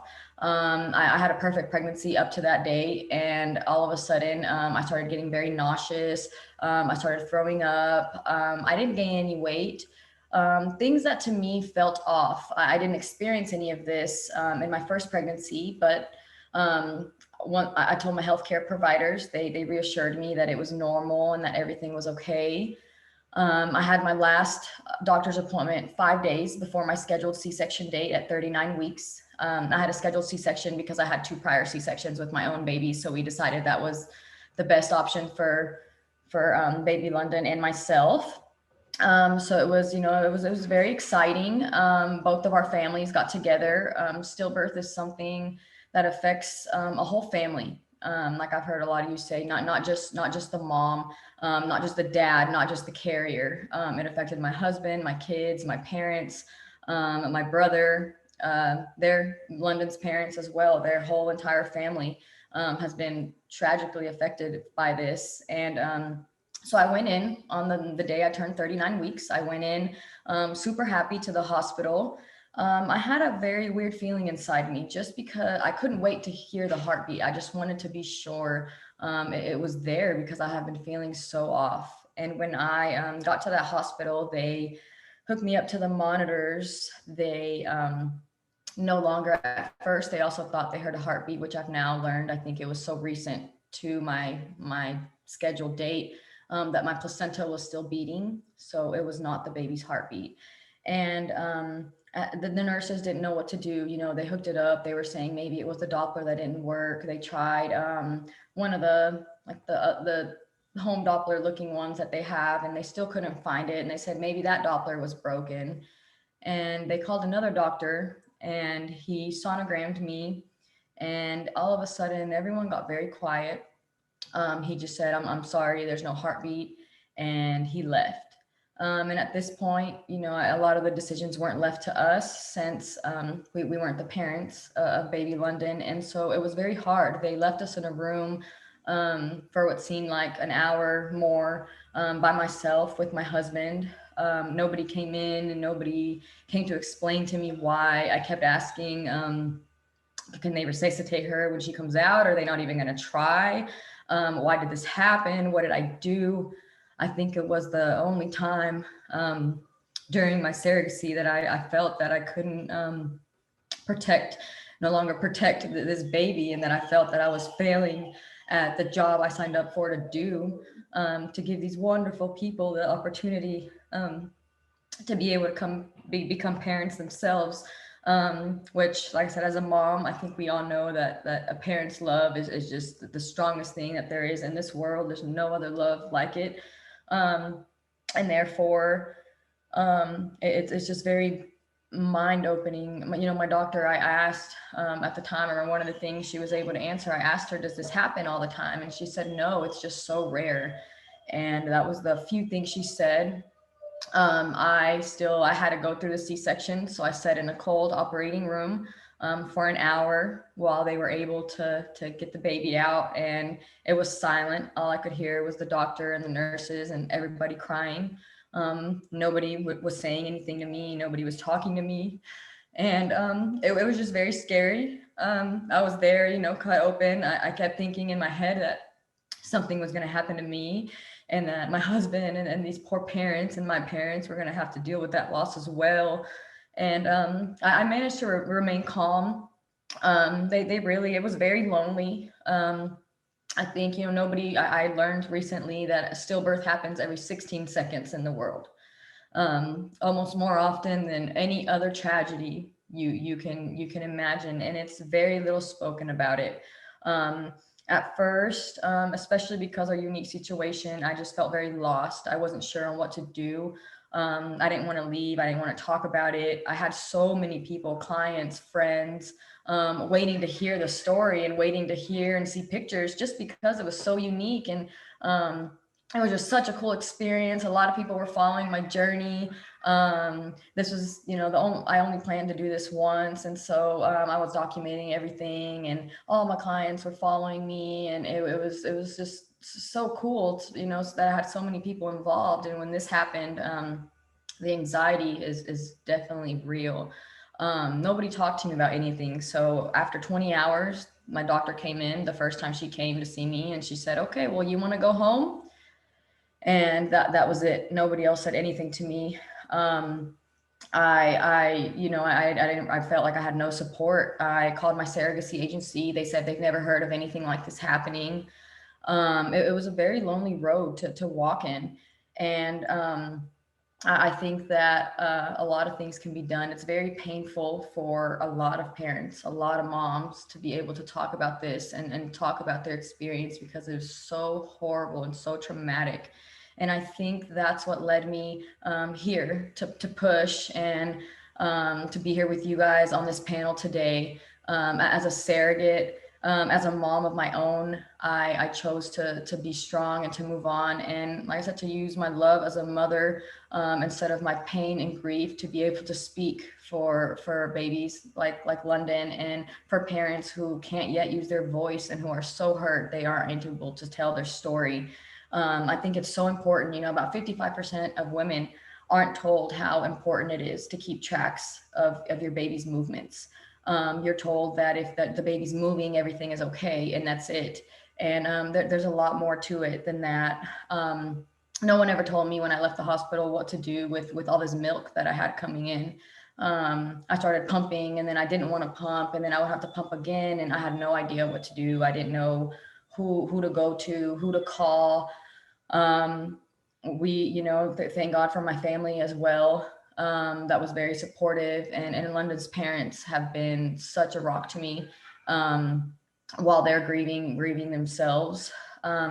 As pregnant women, now I find the strength with the grief. The grief is what honestly gives me the strength to be able to educate and to help women who are pregnant. I know it's been mentioned, I think, by all of us, count the kicks is just so important. I highly believe that if my intuition, if I would have used my voice, if I wouldn't have left that hospital or that doctor's office that day, content with what they told me, if I would have told them, no, I'm feeling off, something is wrong, I know that she would be here today. And that's why I'm here to tell my story and to speak for these parents who can't speak yet. I think, like I said, I think the main important thing in the healing journey is coming to understand that it wasn't your fault. It's really, really hard to understand that. I think as moms, we all know that we would never do anything to harm our babies or a baby that you're carrying within you. I said, in my case, whether it's your baby or not. And I think that's very important. I felt very guilty that I wasn't able to give these parents their living baby, and they weren't able to take their home. They had a 5-hour drive home with an empty car seat. And, that you can't blame yourself for the things you didn't know before your loss happened. I think that's one of the most important things. And after you learn, anybody who is pregnant, the number's never going to be zero. We're working so hard with Push to try to make that number zero. And although it may never be, as mothers, I think it's extremely important to educate yourself on, just to see your baby, to take pictures of your baby.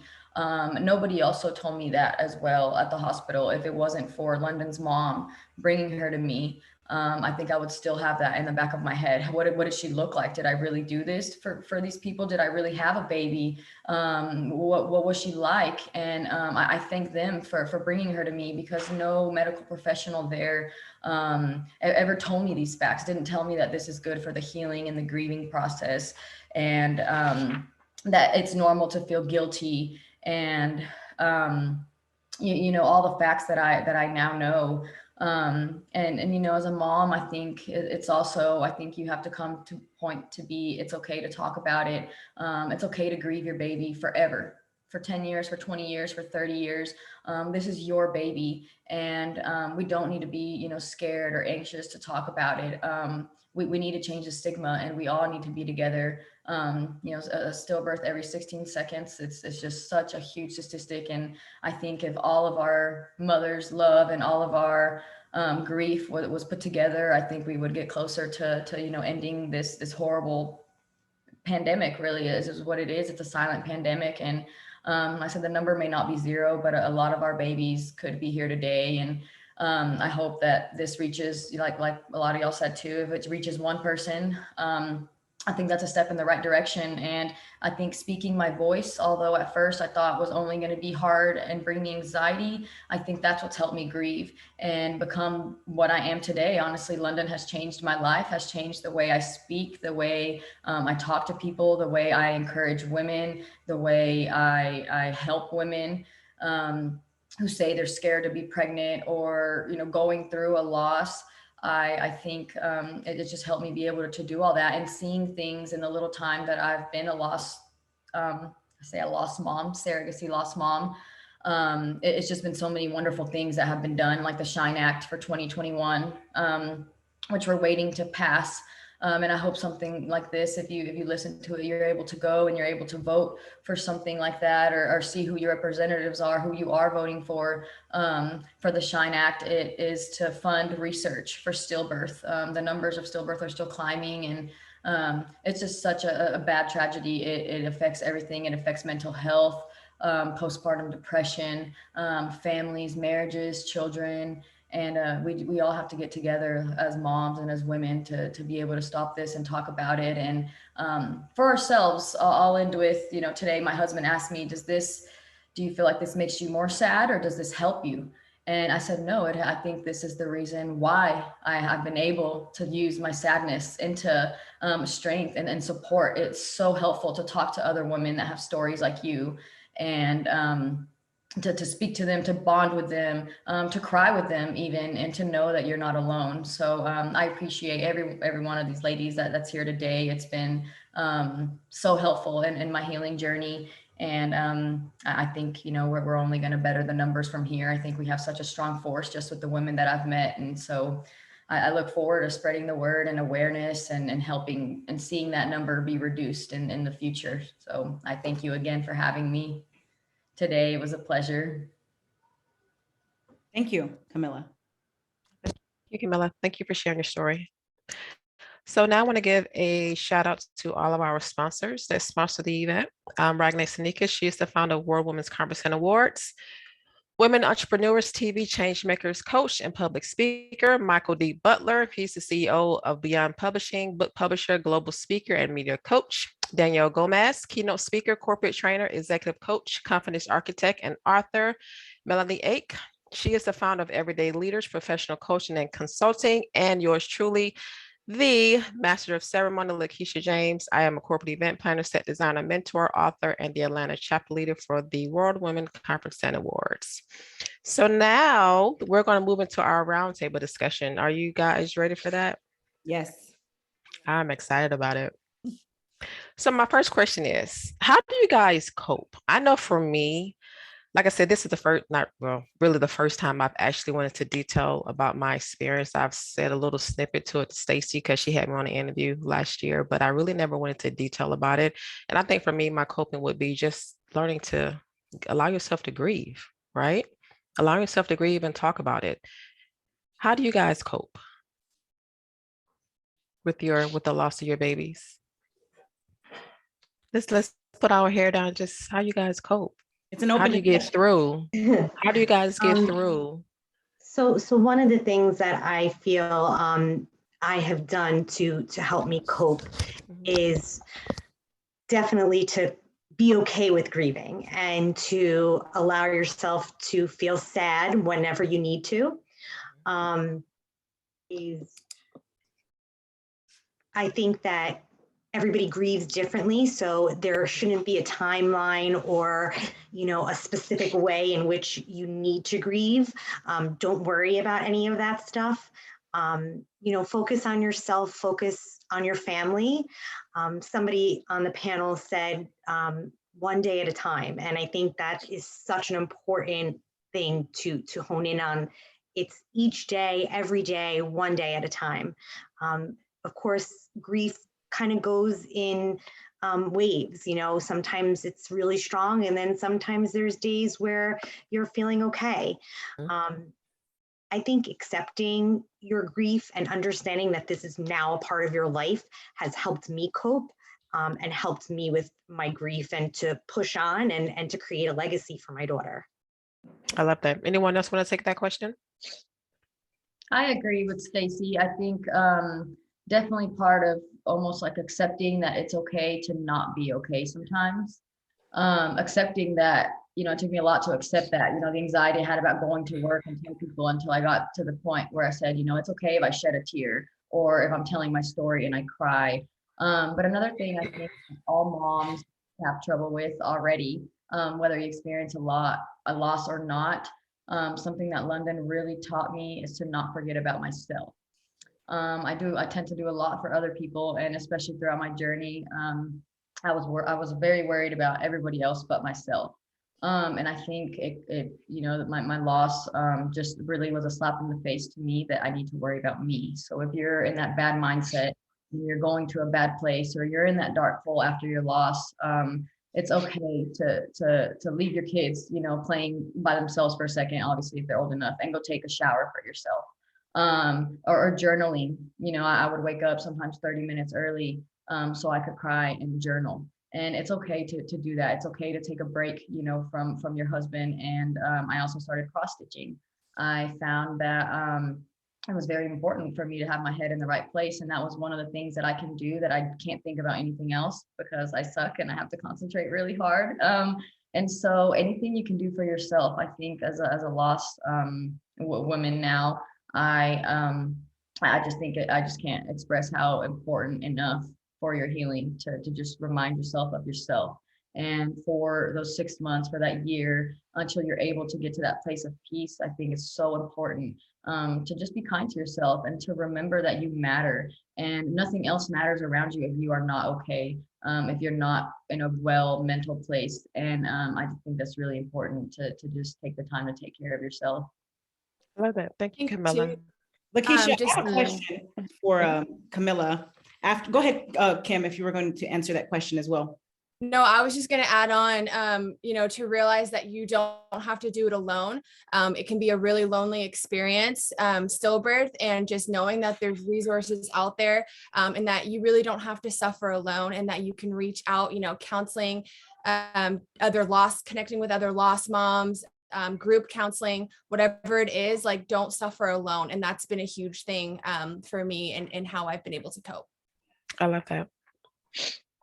Go ahead, Gigi. You say you have a question for Camilla? Yes. So Camilla is a surrogate, correct? So now with your situation, it's quite unique, because with your situation, 4 people were impacted: your husband, and then the wife and husband, whom were going to be the parents of the child you were giving birth to, correct? You're right. Yes, it was. I mean, like I said, our whole family, they've gone through their own fertility issues and things. So their whole family, grandparents, aunts, siblings, friends, everyone was awaiting for them to have this because of the journey they've been through. And then on my side as well, my parents, my family, my kids, my husband, my parents' husband, cousins that live in Ecuador, have been messaging me, keeping up with my journey. Just because it was so unique. So on my end as well, it was like everybody was waiting to see how it ended, to see how it went, to see how I felt when I gave them the baby, to see the baby. And so it affected a lot of us, like I said, not just me being the carrier, not just them being the parents. It affected just a really big number of people with what happened to us. Okay. Another question. I will give this to you, Stacy. I know you had referred to when I was reading your bio, you called your baby sleeping baby. Do you prefer sleeping baby, stillbirth baby? What do you prefer? Personally, I think, well, first of all, it's a personal choice for everybody.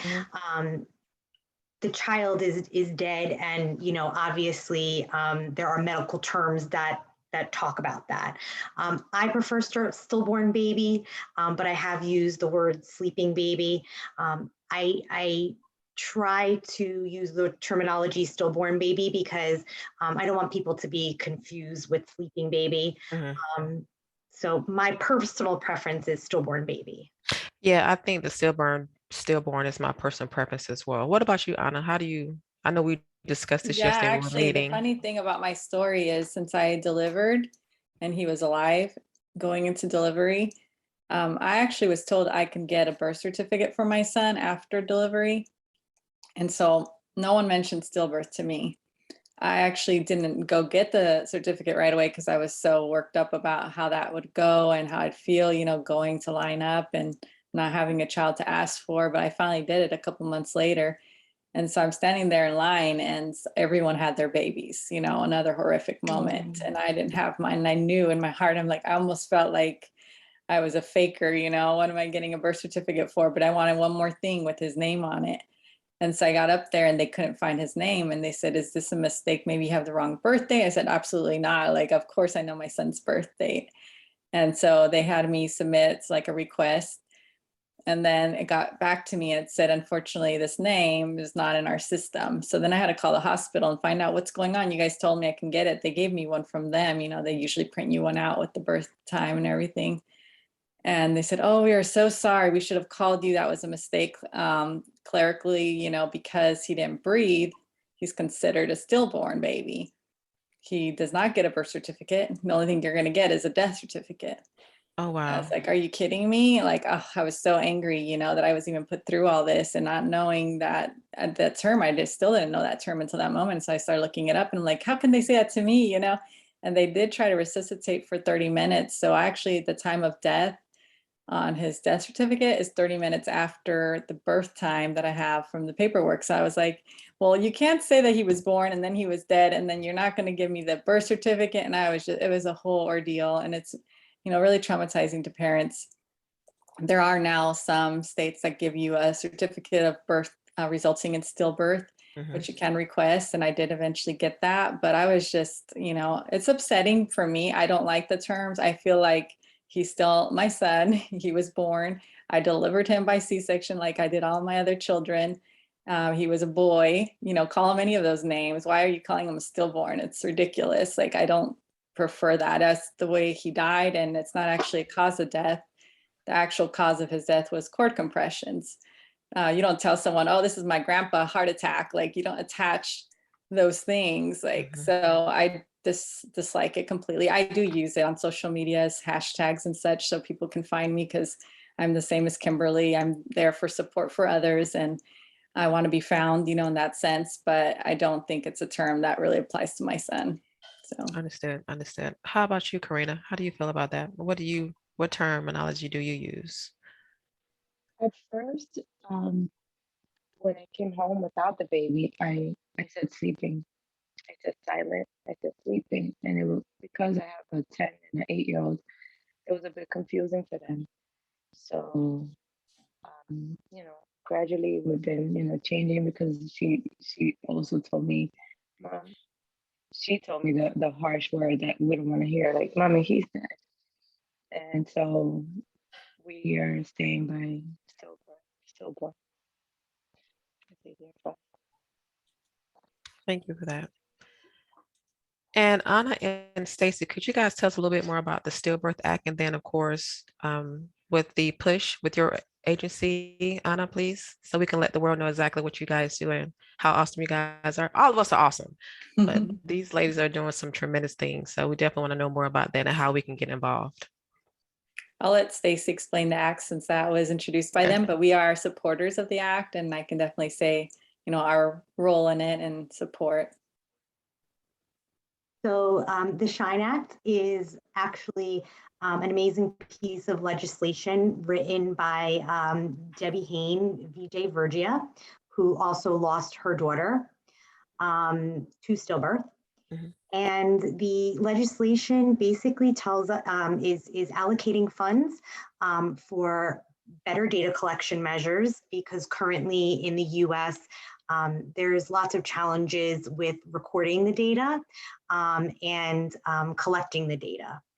The funds would also allocate options for research, as well as bringing awareness to finding a solution to preventing preventable stillbirths.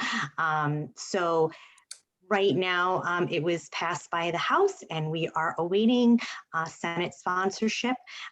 And when the time comes, you can definitely visit the SHINE Act Instagram page, the 2 Degrees Foundation social media, as well as Push. And we will continue to give you updates on what's going on, call to actions as well. And hopefully we can all reach out to the people in our state and say that we're in support of this, and that we want to see this go through, because this is really just the beginning of finding solutions and trying to impact stillbirth outcomes here in the US. Thank you so much for that, Stacy. Yeah, Push for Empowered Pregnancy was a newer organization, so we just established ourselves last year. We're also bereaved parents. There are some grandparents as well in the group, and all of us are here to end preventable stillbirth. And with that, of course, we definitely are behind any kind of legislation, especially the Shine for Autumn Act, because even in our state, I started talking about it. It's like, oh, let's follow suit of what's going on in New Jersey. They're starting to do some things there. And then the national one came up, the Shine for Autumn Act, and we were so happy because we're like, oh, good. That's really what we need. We need a consistent system throughout the whole United States. It should not be done state by state differently. Fortunately, how can you do research, if everybody's not even putting a cause of death the same way? Some of them aren't requiring it. There's not enough training not everybody knows how to do a proper autopsy on a baby. And, additional things that can be done now, like the placenta pathology, there aren't that many people who are specialists in that. So we think that that's definitely like a beginning point for sure. And, as a parent who lost a child to stillbirth, it's a small sum, I know, that they're asking for. So we were definitely disappointed to see when the votes came in that there were a lot of Republicans that said no at the end. So I called and I just wanted to make sure that they were clear. This is to save babies' lives. These are babies that are very close to term, if not full term, on their birthdays, sometimes after their birthdays, that could be born alive. And we're just failing these families. I think a lot of people misunderstand. They think it's just a tragedy. It just happened and it might be something wrong with the baby genetically, but there's only like 10% of babies that have a genetic issue. The rest of them are potentially, babies we could be saving. 25% are preventable now, and almost half at like closer to the due date. So we do feel like this is an important issue that people in the general public may not understand. And that's why I'm very thankful for this awareness that we're doing today. I love that. Thank you so much. I think also, if I can just add, the bill is bipartisan, and we actually do have support from both the Democratic and Republican and the both parties. And to be honest with you, this is not a bill about politics. This is a bill to save babies. So whether you're a Democrat or a Republican, it doesn't matter. I think it's the fact that we are trying to help people, help families, and to end preventable stillbirths. Absolutely. Absolutely. Thank you for that, Stacey. And Randy, how do you cope? Because I know you guys are fairly new, just like Carina. How do you cope as a dad losing your child? And do you have a support system with maybe your brothers, your uncles, any other man friends in your family? Do they understand? Do they like to talk about it? How do you cope with it? Yeah, none of my family understands or have support system on that end.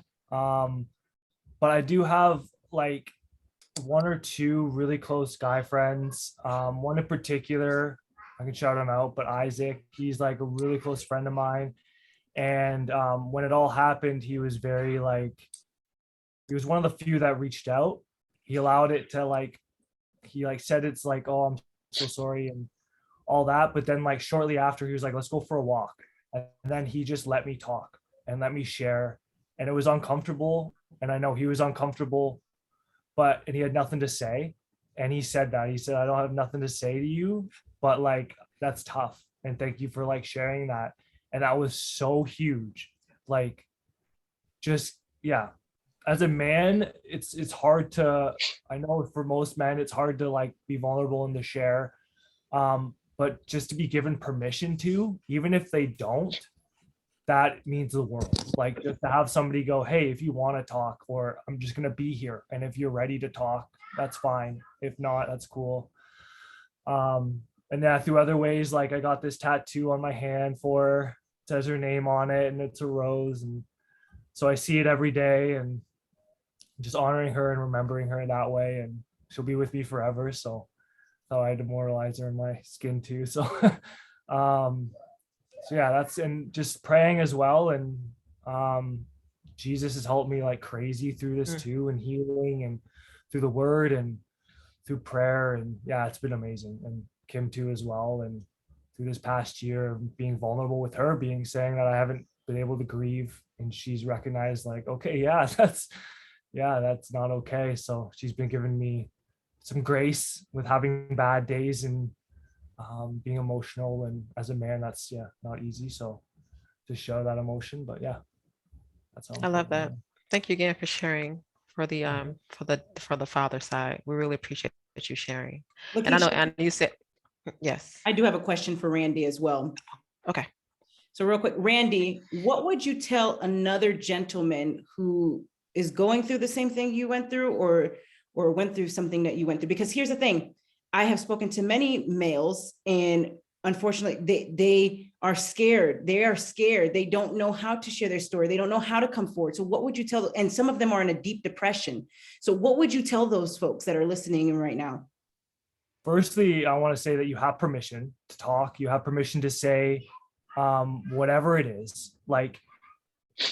You can say it's so messy.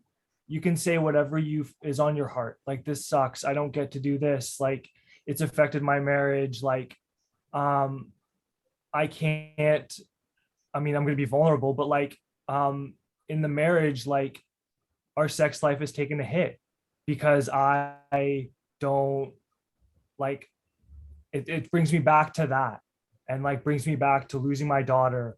And like, that's part of it. And that's also like something vulnerable for men. Like, that's something that you can't talk about. You can't be not good in that front. Like, that's like, I think it also comes down to like the thought of pregnancy after loss is very scary. Yeah. And, you know, it affects everything, right? You know, what Randy was referring to. And like, I think that's a huge part of it, is that fear of going through this again and wanting another baby, but the fear of it happening again, and just processing, you know, trying again. So yeah, I would agree with that for sure. Yeah. And for the men that are like scared to share, because I was one of those too, make people uncomfortable. Like, honestly, like, it's okay. Like, if they're going to ask you how you're doing, don't hold back. Make people uncomfortable. Like, you have to get it out. And if you don't get it out in one way or another, whether people want to actually hear it or not, it helps you to get it out. And it actually shows strength in a man to be able to be vulnerable and to share that type of stuff. So so I just want to give permission to all men to be able to do that. I love that. And I'll pick it back off what you said, Kim. When I got pregnant with my last daughter, it was 3 years after I lost Joss Elise. I didn't bond with her for the first trimester. I didn't want her because I was still grieving from the loss of my baby. But it took one time for her to turn her back at the ultrasound, like, that's my baby right there. And after that, I started bonding with her. And she's my miracle. 2015, 3 years later, I had my miracle baby. So yeah, definitely, it is hard when you get pregnant again after a loss. It's very hard, devastating. Yeah, and I think it's really important to understand that, you know, stillbirth doesn't just affect, you know, the pregnancy, the birth, and then it goes away.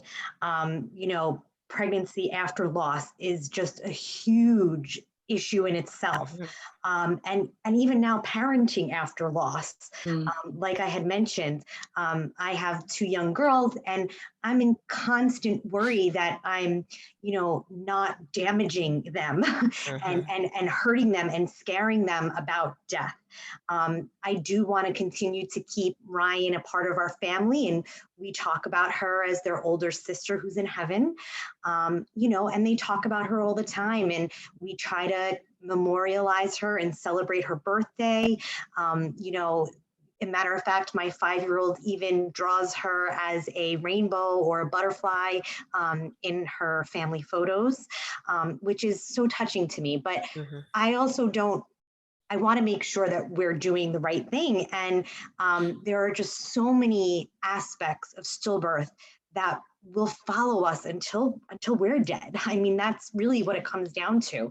And the money that goes into mental health care and being able to, you know, establish a support system for people throughout this journey, not just the people who have just dealt with the stillbirth, but from that and on. You know, I'm sure that once my girls are pregnant, it's going to be a whole new ballgame for me, and I'm going to be freaking out, you know, when my girls are going to have their children. So, you know, that'll be yet another time in my life where my stillbirth has affected me traumatically. Great. Well, that ends our roundtable discussion. Thank you guys so much for being a part of this panel. I thank you guys so much for being vulnerable, for being transparent, because I know it's not easy. It doesn't matter if we experienced it last month, like Carina and Randy and Kim, they experienced it last year. So I really commend you guys on just being vulnerable and sharing your story with us. And again, this is a safe place. We're here to support each other. So thank you so much for sharing. And we're going to have the closing remarks by our host, Gigi Sabbat, and then we'll close out with prayer. Yes. Now, before we move to the closing statements, I do have a question for Kim. Kim, can you explain to us here in regards to the clapping, the nurses clapping when you're going to give birth to what you all refer to as a dead baby. Can you please explain that to us, because many people do not know. So can you let the folks know what you would like to see change in regards to the nurses clapping when you all are going to deliver, again, what you refer to as a dead baby? Yeah, I mean, it was even the receptionist, right? I don't know how they would have possibly known, that I showed up with, my robe, my pillow, my big belly, and yeah, I don't know how the receptionist at least would have known. But yeah, that was definitely one of those traumas on top of traumas with this whole experience. But yeah, communication on the labor and delivery floor for sure with the nurses. I thought I heard someone sharing, maybe it was you, Anna, if there was a stillborn baby and parents in one of the rooms on the floor, they would put a little butterfly or a picture of a butterfly or a picture of something on the door so that any nurse going in knew that that was a room that was not happy. There was a stillborn baby in that room and grieving parents in that room. So things like that would be amazing on the floor so that the nurses aren't caught in that situation. Of course, as a mom, you're not going to feel the strength usually to tell them in that moment, but it's important to know that not all babies end up being born alive. Yeah, I have that similar experience. Like you just mentioned, they put a little leaf on the outside of the door. But I've heard so many stories. I actually interview people on my account, and a lot of the women here actually shared their story. And I've heard so much trauma on trauma, like Kimberly mentioned, just from people not realizing, not even looking at the file. Like if you're pregnant again too, not looking at your file before you come in to make sure you say, welcome, they're going to be saying, oh, this is your first baby, like they should already see that, they should be aware and not just walk in on you like that. And it's a devastating place to be again inside of an office, especially if you go to the same doctor. And so I think there's a lot we can do as far as just sensitivity training for people in those situations and not putting you on the floor possibly that other people are with their babies, because I had to recover walking by rooms with babies crying. I had a C-section, so I had to walk and I had no baby. My mom had to hold me up, as I was walking around, and I'm just like, this is torture, like hell on earth, like Kimberly said earlier.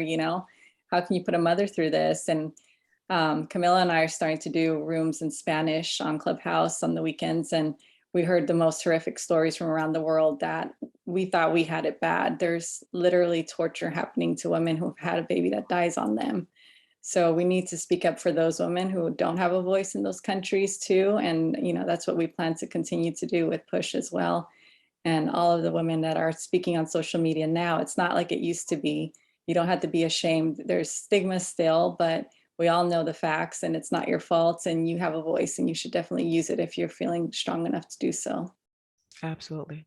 Yes, Absolutely. I did. I think the only thing that my hospital had gotten and all coordinated with was that they actually had a white rose on both of our rooms, and they put us in it was a whole other floor. There was actually 3 other stillbirths the day that it happened to me, and we were on a floor all by ourselves.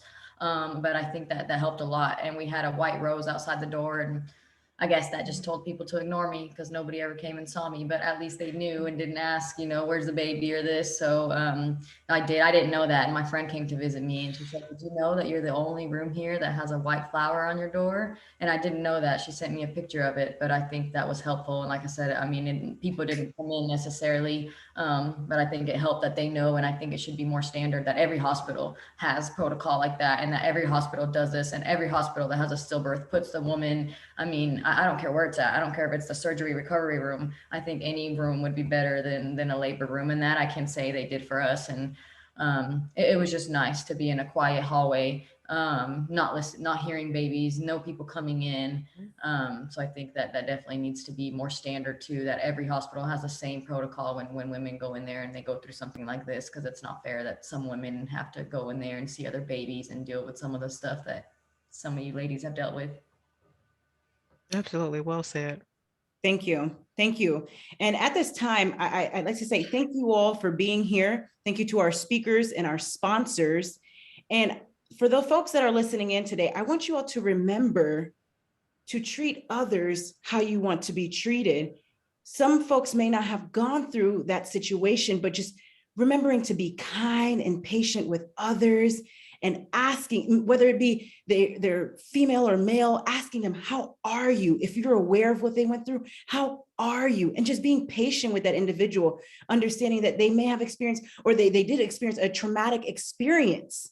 And so people experience different forms of trauma. And so just being kind to others is truly important. And always remember, no matter what you go through, to hold on to faith, God, higher power, Buddha, Allah, whomever you believe in. Never give up.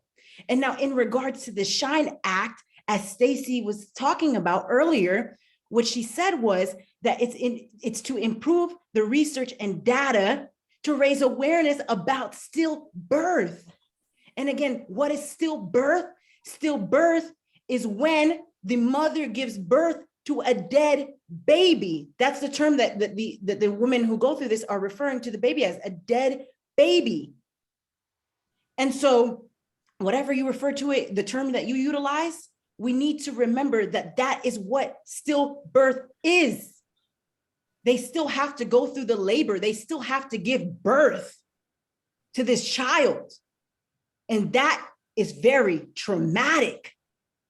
And so I stand with each and every one of you today, every single woman, every single man as well who goes through this. And if you don't identify as male or female, whatever you identify as, I stand with you because I understand this is a traumatic experience for you. And again, I remind you to never give up, because each and every single one of these women and men in this room today, we stand with you. Never give up. Thank you. Bow your heads. Father, in the name of Jesus, Father, we thank you for this day.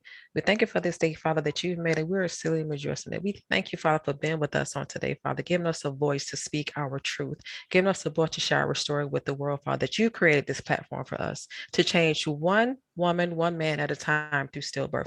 We thank you, Father, for giving that to us on today. And for each and every family that was represented on this platform today, Father, we ask you to continue to bless them on today, Father.